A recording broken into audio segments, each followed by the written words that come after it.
Avec nous aujourd'hui, Monseigneur Bruno Feillet. Monseigneur Feillet, bonjour. Bonjour Jean-Pierre, bonjour aux auditrices et aux auditeurs.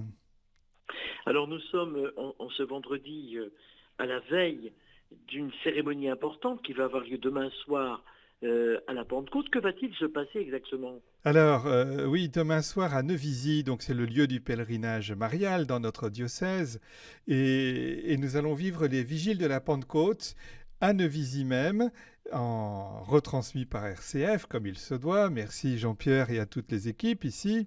Il s'agit non pas d'une messe, mais d'une célébration de vigile, c'est-à-dire une liturgie de la parole, au terme de laquelle seront remises toutes les huiles que nous avons consacrées le mardi saint dans la chapelle de Saint-Sixte. Nous étions juste l'archevêque, le vicaire général et moi-même. On était vraiment confinés et on n'a pas encore pu remettre les huiles qui servent à faire les baptêmes, le Saint-Crème ou la confirmation, l'huile des malades et des catéchumènes. Voilà, ces trois huiles-là, on les remettra solennellement à des représentants de chaque espace missionnaire du diocèse. Alors évidemment, c'est un rendez-vous important, plein de symboles, en cette fin du mois de mai à Neuvisi, lieu marial. Oui, évidemment, lieu marial au mois de mai. On n'a pas pu faire de pèlerinage cette année. Donc, c'est la seule manifestation, on va dire, d'importance qui aura lieu là, à Neuvisi. Alors, tout le monde n'est pas invité. C'est pas une grande assemblée où vient qui veut. On sait que on peut pas accueillir plus d'une personne tous les 4 mètres carrés. Et donc, ça suppose que ce se fera un peu sur invitation. Je suis un peu désolé pour nos éditeurs qui voudraient retrouver une messe commune avec l'archevêque. Mais voilà, il y aura 2-3 personnes par espace missionnaire, plus des gens pour nous aider à chanter. Sinon, les messes, nous allons les retrouver progressivement dans les espaces missionnaires, en particulier autour du lieu eucharistique.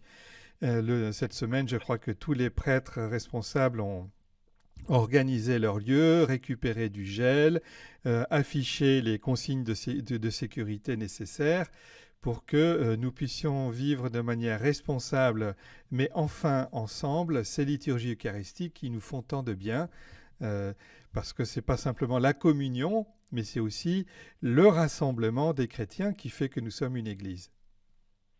Alors c'est vrai aussi que cette vigile pascale annonce, cette vigile de la Pentecôte Oui, annonce la Pentecôte. oui. Euh, Pouvez-vous nous rappeler le sens de la Pentecôte, Alors le passage? le mot lui-même, Penta, ça, vous avez déjà l'idée de 5, c'est le 50e jour après le jour de la Pâque.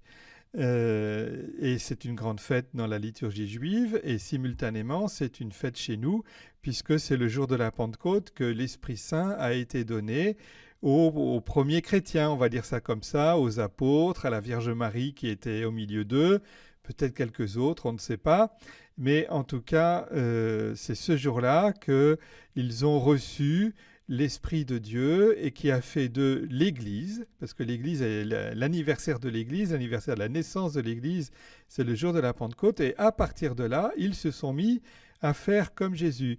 Vous savez, quand on lit le texte des apôtres, ils étaient enfermés, ils avaient peur, et ils reçoivent l'Esprit Saint sur le coup de 9 heures du matin, et ils descendent, ils n'ont plus peur, et ils se mettent à parler de la résurrection de Jésus, de sa passion, de sa mort, et ils parlent à des gens qui sont d'origine et de langues très très diverses, ce qui fait que, au fond, on sent que l'Église est née pour annoncer l'Évangile au monde entier, et c'est vraiment dans son gène le premier, le plus fort, que de faire comme Jésus et d'annoncer cet Évangile et de guérir les malades, bien sûr.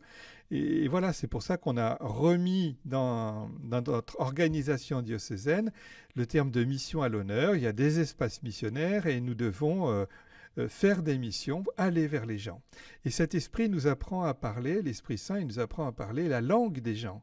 Donc on parle aux jeunes avec la langue des jeunes, aux personnes âgées, aux femmes, aux hommes, à ceux qui sont dans les entreprises ou dans le monde du sport, voilà, peu importe. Voilà, l'Esprit nous donne de trouver les mots justes pour les gens que nous rencontrons. À propos des émissions auxquelles d'ailleurs vous avez largement contribué et participé, Monseigneur Feillet, il y a les méditations, on vous entendra d'ailleurs encore ce soir. on va continuer au mois de juin, suivant la même cohérence et la Oui, même logique. oui, on a estimé d'ailleurs avec vous à RCF que comme tout le monde ne reprendrait pas de rechef le chemin des églises le dimanche, donc nous allons continuer à proposer une messe retransmise en direct de la chapelle Saint-Sixte à 9 heures le matin tous les dimanches jusqu'au 30 juin.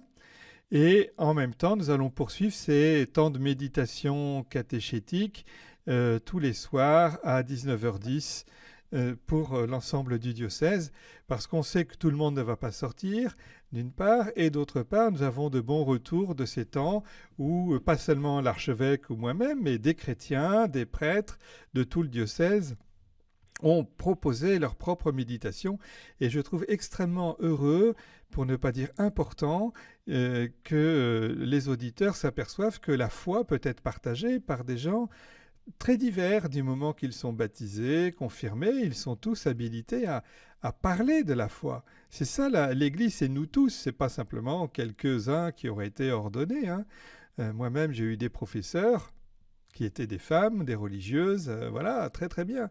Donc une fois qu'on est baptisé, on est appelé à être missionnaire et donc ces temps de méditation le soir sont un reflet de ce charisme que nous recevons tous par la grâce du baptême. C'est peut-être une perception un peu personnelle, monseigneur, mais on a le sentiment tout de même que pendant le confinement, il y a eu une atmosphère un peu particulière d'une famille diocésaine qui avait plaisir à se retrouver et finalement à redéfinir les contours qui existaient déjà de l'Église diocésaine. Alors certainement, je prends volontiers l'image suivante. Vous savez que, comment dire, lorsqu'on regarde le soleil, on est ébloui et on ne voit pas tout ce qui se fait, tout ce qu'il y a autour. Il faut un temps d'adaptation. Et en réalité, autour, il y a plein de choses à voir. C'est comme nous, dans la vie du diocèse, on a l'habitude des messes et d'un rythme. Et là, privé de ce temps eucharistique qui nous nourrit si fort, on s'est aperçu qu'il y avait des tas d'autres façons de vivre notre foi, de la nourrir, de la partager. Et ça a permis aux prêtres, aux laïcs, d'inventer, d'être créatifs et d'étendre, si vous voulez, les compétences et les capacités d'évangélisation que nous avions par téléphone, par les réseaux sociaux. Les prêtres se sont remis à faire des funérailles parce que la plupart des députés aux obsèques ont plus de 70 ans, donc ils ne pouvaient pas sortir, etc. Enfin bref, on s'est redécouvert des tas de façons de vivre, des tas d'aptitudes que nous avions, et ça nous a fait beaucoup de bien. Il ne faudrait pas que nous le perdions. C'est un peu en quelque sorte une amorce d'une relecture du confinement. Oui, alors on a commencé, vous savez sans doute que nous avons eu une journée du presbytérium. Presbytérium, c'est l'ensemble des prêtres. Elle était prévue en présentiel, comme on dit, en présence réelle. Et évidemment, on a dû s'interdire cela. Néanmoins, par visioconférence, on était 60, 50, 60, et on s'est parlé comme ça toute la journée. Et c'était fort intéressant de s'apercevoir combien les confrères avaient profité, si vous voulez, de ce temps de confinement. Ce que j'avais dit, c'est entre autres, quand on ne peut pas aller loin, c'est l'occasion d'aller profond.